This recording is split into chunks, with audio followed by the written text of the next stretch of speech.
Hello and welcome to another programme from Assisi, where we continue our series on Franciscanism. My name is Solanus Mary. Today we will consider one of the sermons written by St. Anthony of Padua on the topic of the Blessed Virgin Mary. But before we do so, let's have a very short recap on the life of St. Anthony of Padua.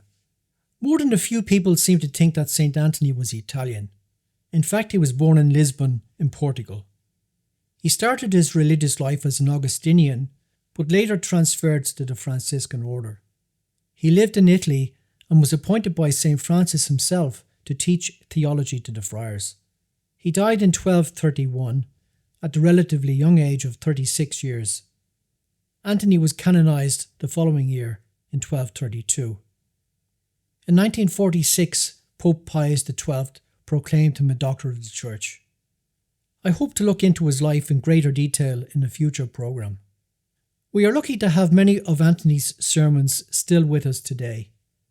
In one sermon, he wrote on the topic of the purification of the Blessed Virgin Mary, which used to be celebrated on the 2nd of February. In it, he drew a comparison of Our Lady with the bee. Let's read some of the comments he made. Regarding the characteristics of the bee, he quotes the book of Ecclesiasticus, where we read that the bee is small amongst the flying creatures, but her fruit has the chiefest sweetness. The bee is small, rounded, dense and compact. She is cleaner than other flying creatures or animals, and because of this a bad smell annoys her, whilst a sweet scent delights her. She flees from no animal, and when she flies she does not go to different flowers, or leave one and visit another. She gathers from the one she goes to and then returns to the hive. Her food is honey, for she lives on what she makes. Anthony tells us that the bee makes a house in which the king remains. Of course, we now know from natural science that it is a house in which the queen remains. She begins to construct the walls of the hive at the top, coming down little by little until she reaches the bottom of the hive.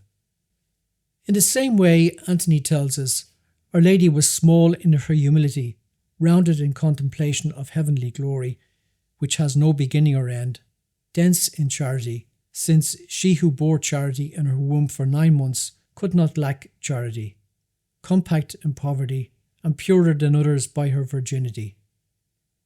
That is why the stink of lust offends her, whilst the sweet scent of virginity or chastity pleases her.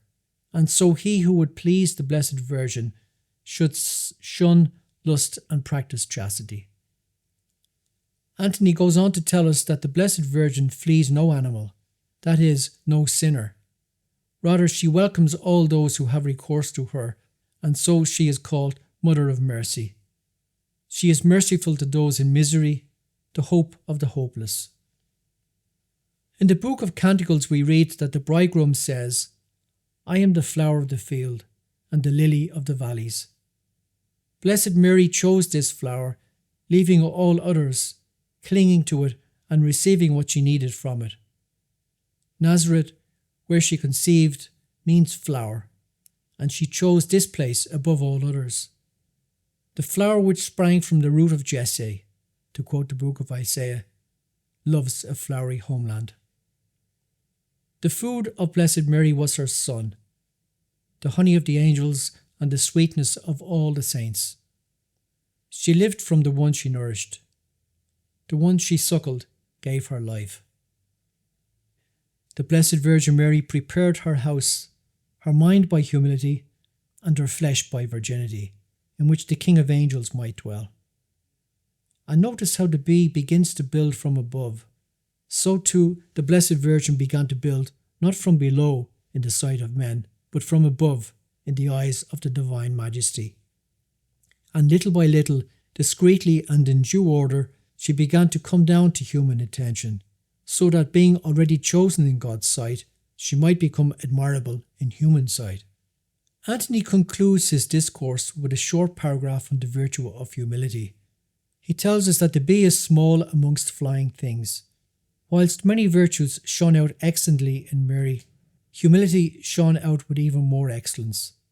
She herself refers to it as though forgetting all the rest.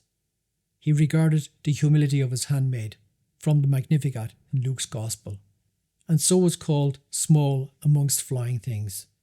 The flying things are her merits, flying up to the highest heaven.